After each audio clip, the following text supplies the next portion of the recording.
Bisa, tapi secara packaging gue udah ibu-ibu udah nggak bisa. Oh, Udah nggak bisa packagingnya makan berubah kan ini apa namanya Agatha tahun 90-an ya kan jadi tante-tante iya kan Tante Jaksel beda tante-tante dong Jaksel. ngobrol sama Oza. Beda ngomong. Kalau Tante Jaksel bahasannya udah bukan bahasannya Oza, udah di Iya atas itu sih. bahasannya. Udah nggak overthinking, kita udah bukan healing lagi. We are healed. Tuh.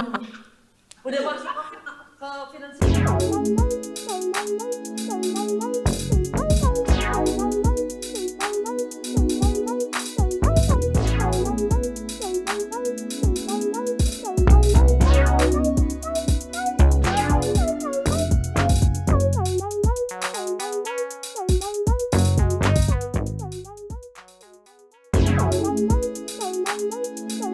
Halo, selamat datang di Mas Tanya di edisi kedua dari ngobrol-ngobrol bareng Asmara Reksono yang lebih dikenal dengan nama Miun.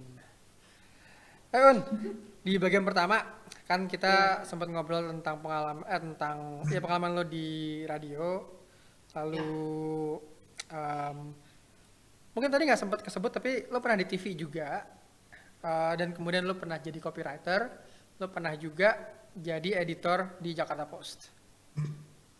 Itu lumayan jauh ya untuk seorang lulusan Fakultas Seni Rupa dan Desain ITB. Jauh banget, gila, jauh Coba-coba abis. cerita, lo waktu lulus dari ITB terus pekerjaan pertama adalah sebagai penyiar radio. Nggak, Oh jadi nggak, sorry, gue lo jadi copywriter. gue jadi copywriter Ah, dulu. ya, Jadi ada satu apa namanya agency yang bukan agency iklan ya. hmm, Jadi dia memang kerjainnya tuh apa annual reports. Nah waktu itu gue ngelamar karena gue ngeliat copywriter kan pengennya itu gitu. Jadi oke, let's just try this agency life, right? Terus pas gue masuk loh kok nggak ada iklan, nggak ada apa gitu. Dan ternyata gue baru tahu di situ bahwa ternyata oh salah yang agensi. salah, jadi gue BTL bukan ATL gitu loh. Jadi jadi memang yang mengerjakan annual reports mereka spesialisasinya. So it was a very wrong choice for me gitu ya, karena gue bosen gitu. Karena ya Hmm. iyalah apa ngerjainnya kan bukan yang ayo kita bikin tagline gitu kan, nggak kayak gitu kan. So anyway, habis itu gue pindah dari situ ke Lama nggak di situ? Hard Rock FM Di sorry di agensinya yang lama nggak lama sebagai 2 bulan. copywriter? Oh Cukup belum, cepet. 2 bulan. Ya iyalah. Nggak ini banget. Jadi eh, gue selalu gue selalu dibilangin sama nyokap gue yang namanya masa probation itu adalah masa mereka sebagai perusahaan milih kita Mhm. dan masa kita sebagai employee milih Di perusahaan gitu. perusahaan ya. Jadi as long as itu di bawah 3 bulan masih nggak apa-apa Udah gue nggak apa-apa. cabut gitu. So I did that. Nah terus apa gue balik gue sebelum gue ke Jakarta tuh gue sebenarnya udah audisi di Hard Rock FM Bandung. Hmm. Terus apa habis itu kan gue TA dulu, terus habis itu gue lulus, terus habis itu nggak gue kejar tuh yang Bandung. Akhirnya gue ke Jakarta kerja jadi copywriter. Nah setelah itu gue dengar oh Hard Rock FM Jakarta tuh lagi buka lowongan untuk penyiar. Oke deh, gue coba lagi. Coba. Secara gue waktu di Bandung tuh audisinya bareng sama Iwet Ramadan gitu Hmm. kan. Cuman Iwet meneruskan, gue enggak. Nah akhirnya gue ngelamar lah ke Hard Rock FM Jakarta. Gue bilang gue pernah nih di Hard Rock FM Bandung. Oh iya, oh kalau gitu tapi tetap aja lu mesti audisi lagi. Akhirnya gue Hmm. audisi lagi lah di Jakarta. Dan ternyata gue keterima nggak sebagai penyiar waktu itu, gue keterima sebagai produser. Hmm. Jadi gue belajar lah di situ, gue jadi produser apa Good Morning Hard Rocker Show. Waktu itu penyiarnya Farhan dan Indi Barens. Terus apa dari situ itu di Hard Rock waktu itu gue nggak terlalu lama deh, kayak setahun gitu. Terus gue ngerjain apa gue nulis sinetron waktu itu. Gue coba nulis sinetron, kalau inget gak sih sinetron judulnya Strawberry tahun 2002. Oh my Tahu god. Rahel Mariam Yes, betul. Sama yang ya. potongan kecil tuh. Oh ya, iya, jadi gue nulis itu bareng sama waktu itu dibimbingnya sama Kay Mangunsong sebagai director. Jadi Kay Mangunsong ini kakaknya Dewi Lestari. Hmm.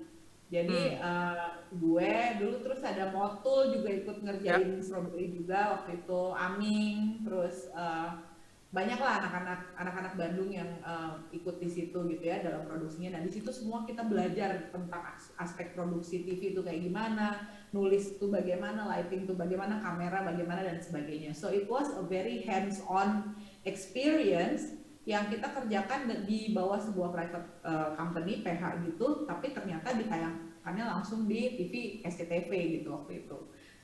Setelah itu gue meneruskan, terus gue jadi jatuh cinta sama dunia broadcast kan gitu. Terus akhir tuh gue bergabung lah dengan gue nulis itu paralel dengan gue kerja di sebuah majalah musik namanya Pop City waktu itu yang megang Farhan. Jadi karena gue bantuin Farhan ya gitu.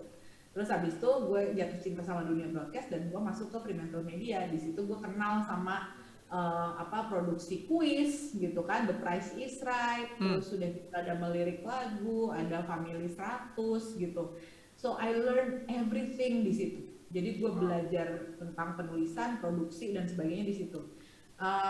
Setelah itu gue pindah. Nah dari situ gue pindah ke. Bentar, sebelum pindah, lo kan pernah di Indonesian Idol ya? Pernah juga, nulis juga sama. Jadi benang merah karir gue itu emang nulisnya. Jadi gue bisa kerja di mana aja, tapi gue nulis intinya gitu. Yang paling menarik sebenarnya bukan Indonesian Idol kalau menurut gue. Selama perjalanan gue di Fremantle itu yang paling menarik itu waktu gue ngerjain Touch the Car. Lo tau gak sih ada lomba namanya Touch the Car dulu. Jadi iya. Yang lama-lamaan megang mobil kan, yang dapat hadiahnya tuh yang terakhir. Ya. Betul, itu seru banget jadi penulisnya tau gak? Karena gue mesti ngeliat everything that happens on ground. Jadi misalnya ada satu yang dia keangkat telunjuknya itu kan udah disqualify kan, dan itu gue harus catat dan itu gue harus masukin ke dalam skrip bahwa peserta nomor sekian nggak sengaja ngelepasin telunjuknya di jam sekian. Itu harus ada tuh buat materi omongannya si host gitu. And while doing that kan itu kan kalau nggak salah di atriumnya Mall Taman Anggrek waktu itu. Gue ketiduran, jadi itu benar-benar gue ketiduran di atrium, ngorok. Rekam. Jam 3 pagi ketiduran benar-benar ngorok dan gue diketawain lah sama peserta itu, habis itu gue diusir sama wasitnya. Oh my god. Ganggu. If they left and they lose their concentration, gua dong yang tanggung jawab ya kak. Iya. Gitu. Tapi untungnya itu tidak terjadi, jadi aku menyingkir dari situ. So it's really fun. It was really fun. Oke. Gitu. Ya udah, terus gue mengerjakan berbagai show lah di Fremantle lah ya. Yang terakhir gue inget tuh Super Deal 2 miliar. Itu gue ingat bahwa I did that. Terus habis itu gue bergabung dengan gue keluar dari Fremantle, gue bergabung dengan PH-nya Farhan. Nggak lama PH dan IO lah sebenarnya. Jadi gue mengerjakan both acara on air sama off air waktu itu. Terus baru abis itu gue pindah ke online gitu, dan gue bekerja di sebuah perusahaan yang dimana gue sebagai blogger untuk beberapa produk fashion, urban fashion waktu itu. Jadi gue bekerja dari Indonesia waktu itu dan kantor mereka tuh di LA. Gitu. Dan gue bekerja, nah itu gue WFH dari tahun 2008 sampai tahun 2013. jadi saya sudah biasa. Ngomong-ngomong itu blognya udah nggak ada sekarang ya kayaknya? Udah nggak ada. Udah nggak ada kan?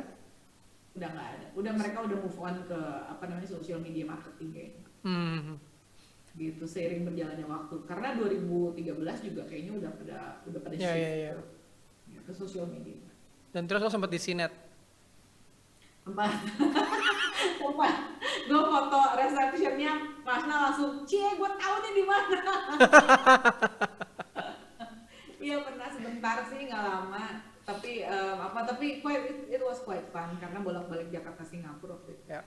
Dan itu Sinet tuh lucu ya, karena waktu itu kan sempat agak ada gonjang-ganjingnya Zidinet sama Sinet zaman itu. Iya benar. Kalau itu kita ngobrolnya di tempat lain aja karena itu lain lagi tuh. Iya. Teknologi, media teknologi waktu itu. Gila sih zaman itu. Nah, gue tuh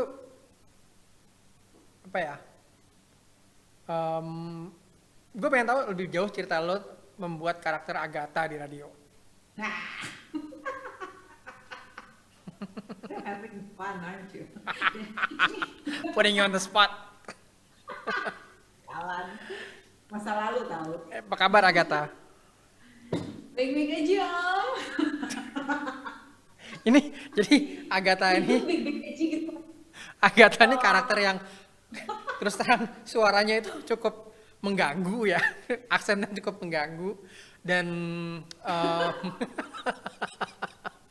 dan tapi mengganggunya itu jadi kayak jadi template atau jadi contohnya anak-anak perempuan terutama di Jakarta untuk Jackson. terutama Jaksel ya, mengadopsi cara bicara seperti itu. Gimana Dan Om? Itu bukan mereka yang adopsi Agatha Om, itu terbalik Agatha yang adopsi mereka gitu. Gimana sih? aduh mak, Banget ya. Ya nggak gitu-gituan gila ya. Gue tuh udah Jackson sebelum Jackson Om. Oza lewat. Gue pengen banget ketemu sama si Oza lo sumpah. Pengen kenalin Agatha sama Oza.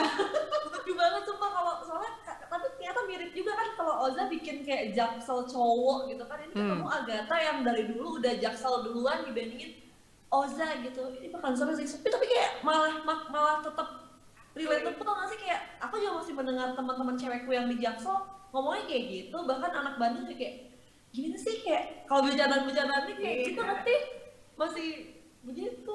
Iya, gue sebenarnya secara ngomong masih bisa, tapi secara packaging gue udah ibu-ibu udah nggak bisa.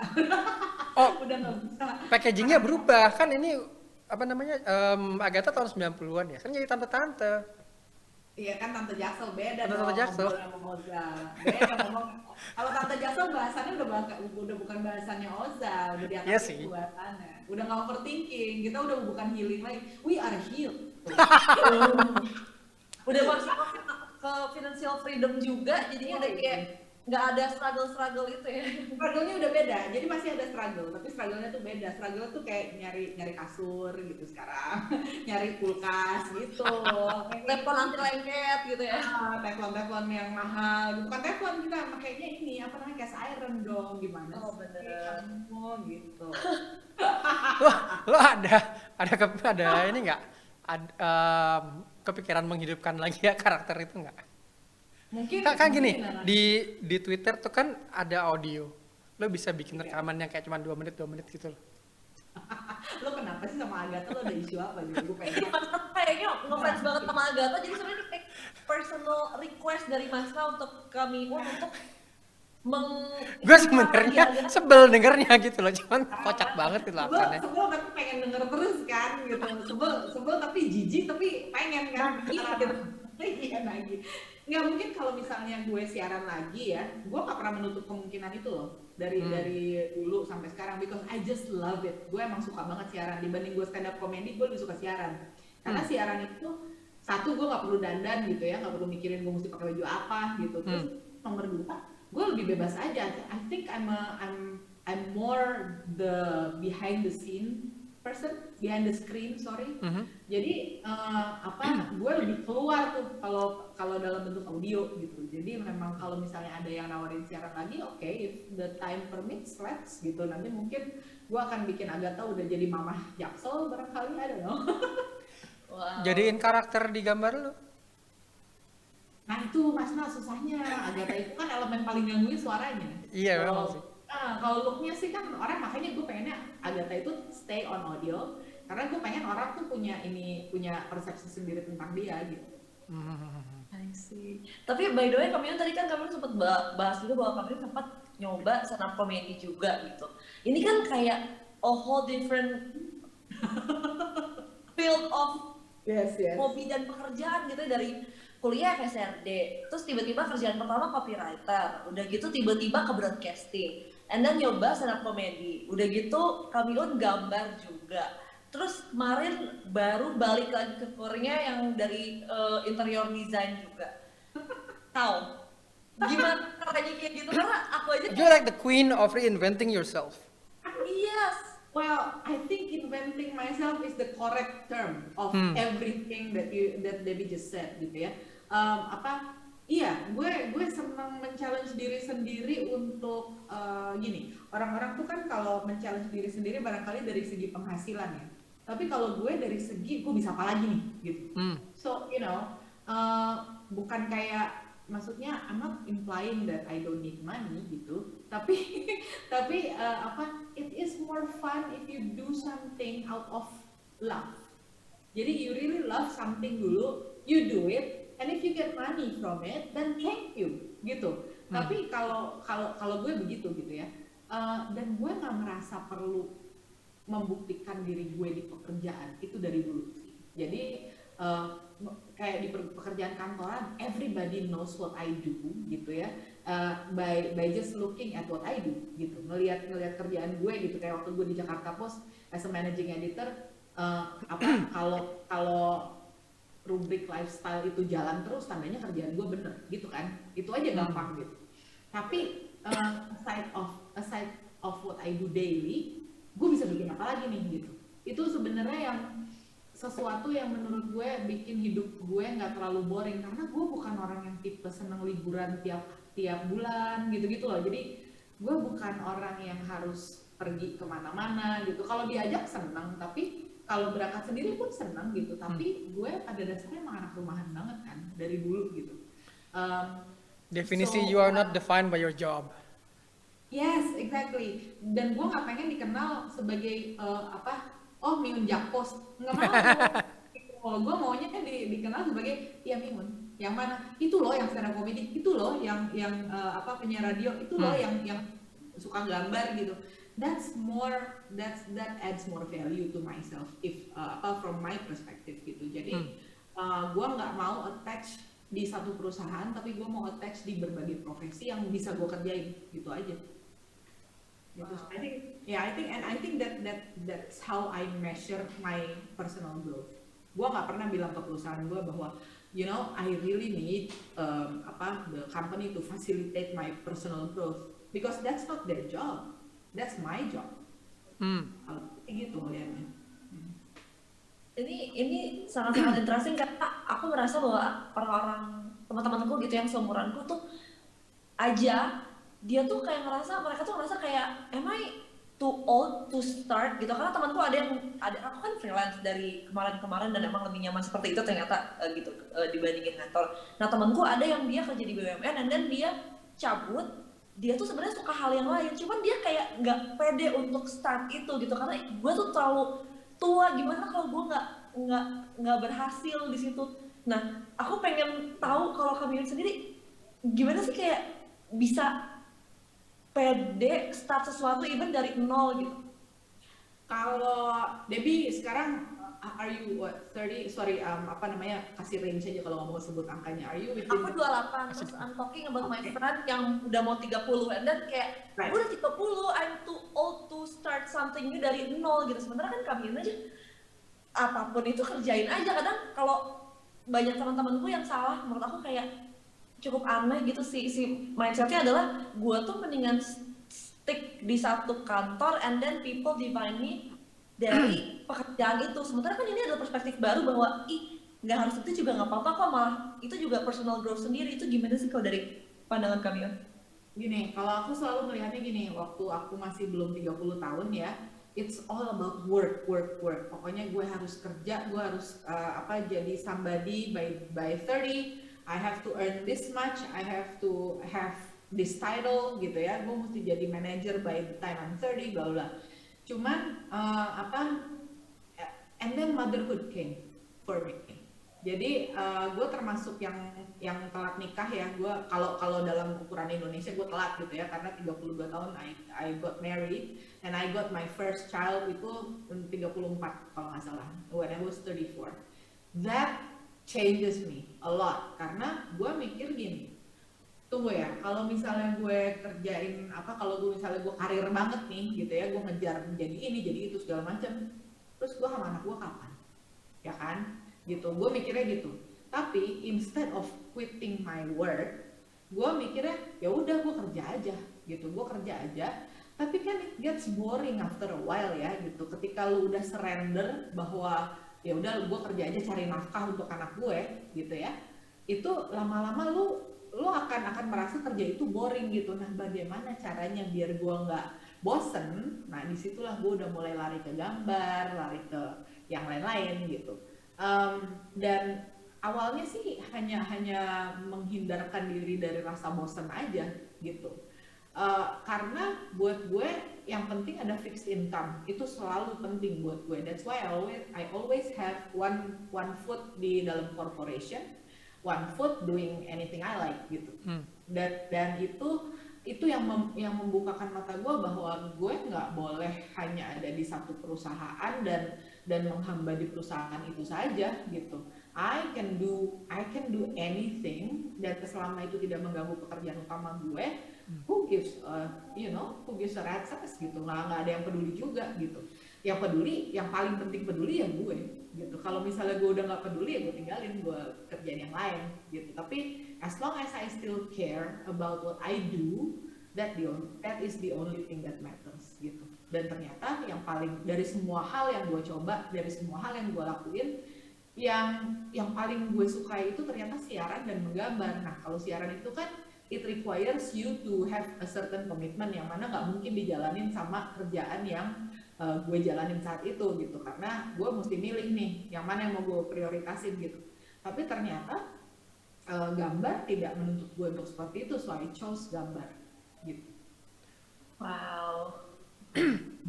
Ini sangat-sangat mungkin kayak nonton yang seumur-umuran aku terus kayak masih mikir, aduh gimana ya, gue harus milih salah satu. Ternyata nggak juga, bisa dua-duanya, emang lebih safe seperti itu ya. Satu misalnya kayak untuk fixed income, satunya lagi kita masih bisa kayak growing even though kita mau umur berapapun, itu tuh kayak nggak ada kata berhenti untuk coba ya berarti.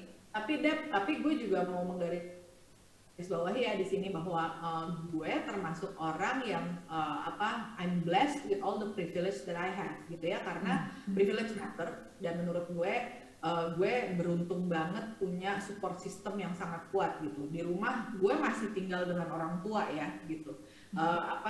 Masih tinggal dengan orang tua as in of course I'm not leeching off them. I'm actually responsible for everything gitu ya. Tapi dengan setting yang sangat menguntungkan gue, bahwa anak gue bisa, kalau misalnya gue ada kegiatan, anak gue bisa gue titipin ke nyokap. Terus gue punya pengasuh waktu itu, terus gue punya mbak, gue ada supir, jadi itu nggak boleh dinafikan ya, itu nggak boleh dihilangin gitu, karena banyak orang yang pengen kayak gue tapi nggak bisa karena they don't have that luxury gitu, and that's fine. Kan this is not a must, you see, this is a choice yang mana orang bisa memilih kalau mereka punya means-nya gitu. Tapi kalau tidak punya means-nya, they can start small, they can have a hobby juga gitu ya. Tapi kalau misalnya memang prioritasnya saat itu adalah anak dan 100% ke anak, nggak apa-apa, it's not the end of the world gitu. Plus kalau misalnya ada privilege terus udah gitu masih tetap nggak pede aja, maybe we have to check our circles. Karena circle gue saat itu di awal-awal gue mulai gambar lagi, terus di awal-awal gue mulai berhenti siaran lalu gambar dan sambil bekerja gitu, itu mereka sangat mendukung ya. Teman-teman gue tuh sangat yang gila ya lo mau gambar lagi, ayo go for it segala macam. Dan tiap kali gue posting di Instagram, mereka yang wow so cool, lu bisa gambar ini nggak, lu bisa gambar ini nggak, itu kita as a challenge, terus jadi seru sendiri, asik sendiri gitu. Instead of mereka bilang lu kan udah umur segini, udah lah Bo gitu, ngapain sih lo gitu lagi, karena kata-kata orang itu kan ya penting nggak penting ya, kadang-kadang kita ngedengerin banget gitu, tapi kadang-kadang kita juga yang sudahlah gitu. Nah as in my case, when I turned 40, I decided to not listen to anyone. Pokoknya gue bikin yang gue suka aja. And I think that's really liberating ya, gitu.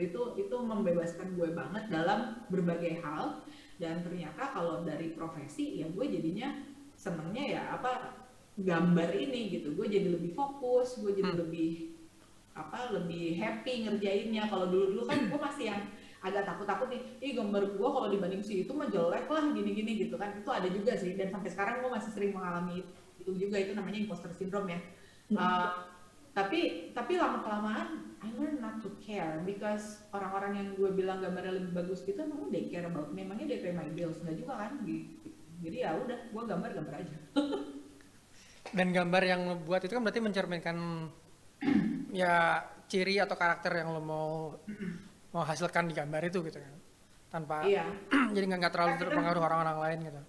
Iya kan, kita punya estetik sendiri ya, kita punya sekolah sendiri gitu. Jadi lama-lama gue mencoba untuk mempercayai estetika gue, dan itu susah sekali sih sebenarnya as an emerging artis gitu ya, dan orang yang mulai lagi dari nol gitu kayak gue, dibilang masih pengen eksplor masih banget gitu, tapi dibilang kalau dieksplor terus kan nanti lu nggak punya ciri khas gitu kan. Nah ketika lu nyari ciri khas itu sebenarnya lu tuh membohongi diri sendiri, because you already have your style, yang mana adalah sisanya lu tinggal konsisten aja. Lu mau konsisten nggak, itu aja gitu.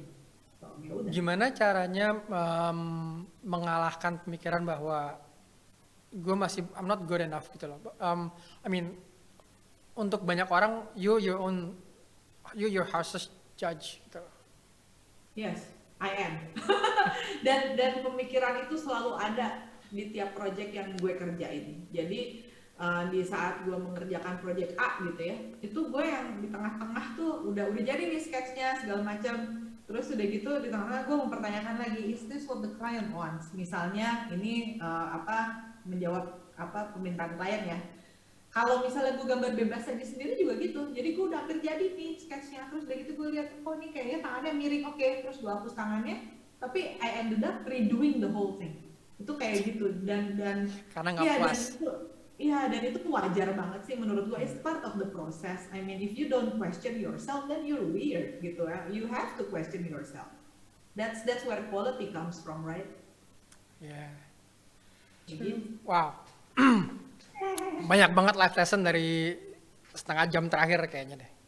Probably. Kesel nggak lo? Gue bilang dulu dia ngajakin gue kan untuk ini kan tampil di sini, terus dia gitu dia bilang, do you wanna talk about your art? Oh, I won't be able to shut up. Gue bilang. Emang sih. There you go. Anyway, I gotta shut you up. Karena waktunya udah habis. I mean that's this is the most fun I've had in a while doing this. Karena memang ya lu bawel juga ya ternyata ya. Ya memang sih. Lu juga agak gimana sih? So, introvert bukan berarti nggak bawel, Nek. tinggal perlu settingnya, tinggal perlu situasi yang tepat aja guys. Asli. Anyway, makasih Miun udah datang ke Mas Nanya, yang nggak datang sih udah tahu mau tampil di sini, dikirim kasih pertanyaan yang ya macam-macam lah, ada aja. Thank you Mas, thank you Debbie. Alright. Thank you. Untuk yang udah nonton, dan ketemu lagi di Mas Nanya edisi berikut. See ya.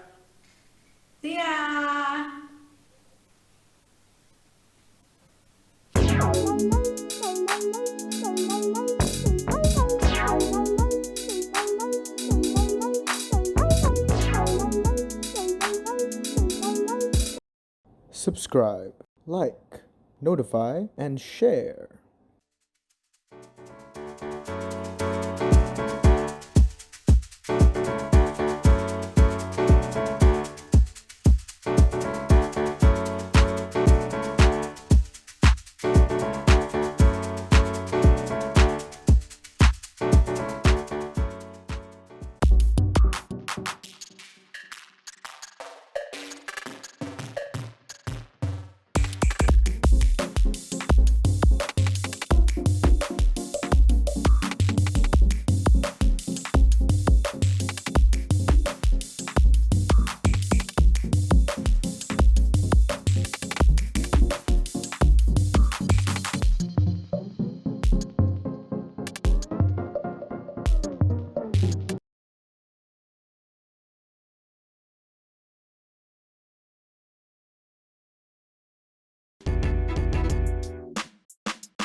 Yummy, yummy, get your food at the table. Serving up the best, ain't even funny how I am able to run my mouth, scream and shout, please a whole crowd. Get the ladies wet, drip, drip on their nightgowns. My drip colder than the night clouds. I'm saying shiver me timber, I'm worldwide like the iCloud.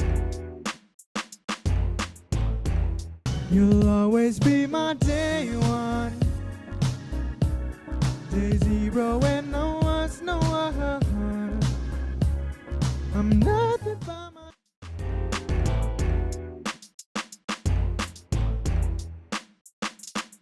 Are you feeling that? The groove moving through your feet. Keep it simple like the ABCs.